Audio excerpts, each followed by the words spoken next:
జగన్ ముఖ్యమంత్రిగా ఉన్నప్పుడు ఏపీలో మార్గదర్శికి చుక్కలు కనిపించాయి. చివరికి ఏపీ సిఐడి ఏకంగా రామోజీరావు ఇంటి తలుపు తట్టింది. ఆయనను మంచంపై పడుకోబెట్టి విచారణ చేసింది.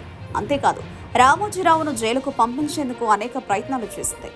అప్పట్లో తెలంగాణ ముఖ్యమంత్రి కేసీఆర్ మోకాళ్ళడ్డారు. లేకుంటే పరిస్థితి మరో విధంగా ఉండేది. అప్పట్లో జగన్ ఒత్తిడి చేసినప్పటికీ కేసీఆర్ ఎందుకనో ఒప్పుకోలేదు. ఇప్పుడు రెండు తెలుగు రాష్ట్రాల్లో మార్గదర్శికి అనుకూలమైన ప్రభుత్వాలు ఏర్పడ్డాయి. తెలంగాణలో రేవంత్, ఆంధ్రప్రదేశ్లో చంద్రబాబు ఇద్దరూ తనకు అనుకూలమైన వ్యక్తులు కావడంతో మార్గదర్శికి పెద్దగా ఇబ్బంది లేదు. ఈ క్రమంలో ఆంధ్రప్రదేశ్ రాష్ట్రంలో మార్గదర్శి కార్యకలాపాలు మళ్లీ ప్రారంభమయ్యాయి. అక్కడ చందాదారుల నుంచి మార్గదర్శి యాజమాన్యం చిట్స్ వసూలు చేస్తోంది. అయితే వదలబొమ్మాలి అన్నట్టుగా ఉండవల్లి అరుణ్ కుమార్ మార్గదర్శి విషయంలో కోర్టుల చుట్టూ తిరుగుతూనే ఉన్నారు. రామోజీరావు కన్నుమూసినప్పటికీ ఉండవల్లి అరుణ్ కుమార్ కు కోపం ఇంకా తగ్గినట్టు లేదు. ఈ నేపథ్యంలో సుప్రీంకోర్టు ఆదేశాల మేరకు తెలంగాణ హైకోర్టు మార్గదర్శికి కోలుకోలేని షాక్ ఇచ్చింది.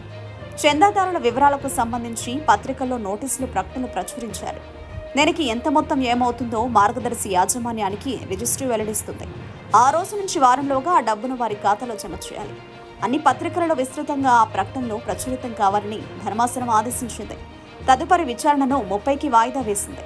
ఇదే సమయంలో మార్గదర్శి యాజమాన్యం తన వద్ద డిపాజిట్లు చేసిన చందాదారులకు నగదు మొత్తం తిరిగిచ్చిందా, ఎవరికైనా ఇవ్వకుండా ఎగవేసిందా, ఈ విషయాలకు సంబంధించిన వివరాలు తెలుసుకోవాలని తెలంగాణ హైకోర్టు గతంలో జరిగిన విచారణలో రిజిస్ట్రీని ఆదేశించిన విషయం తెలిసిందే.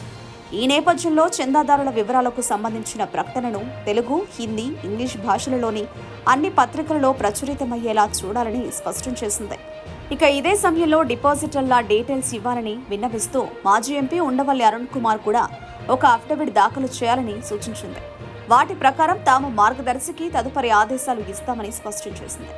ఇక విషయంపై 2 వారాలలో కౌంటర్లు దాఖలు చేయాలని 2 రాష్ట్రాల ప్రభుత్వాలకు తెలంగాణ హైకోర్టు న్యాయమూర్తి జస్టిస్ సుజయ్ పాల్, జస్టిస్ నామవరపు రాజేశ్వరరావుతో కూడిన ధర్మాసనం వ్యాఖ్యానించిన సంగతి తెలిసిందే.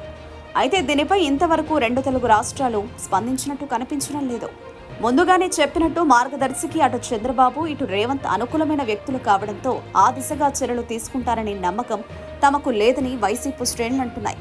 ఈ 5 ఏళ్ల మార్గదర్శి విషయంలో 2 తెలుగు రాష్ట్రాలు ఎటువంటి చర్యలు తీసుకోవాలని హైకోర్టు ఆదరించినప్పటికీ కాలయాపన చేస్తుంటాయని వారు విమర్శలు చేస్తున్నారు. హైకోర్టు తీర్పు నేపథ్యంలో మార్గదర్శి ఎటువంటి అడుగులు వేస్తుందనేది ఆసక్తికరంగా మారింది. హైకోర్టు ఆదేశాల మేరకు చందాదారుల వివరాలతో కూడిన ప్రకటన చేస్తుందా, లేకుంటే సమయం కావాలని అడుగుతుందా అనేది చూడాల్సి ఉందని న్యాయ నిపుణులు పేర్కొంటున్నారు.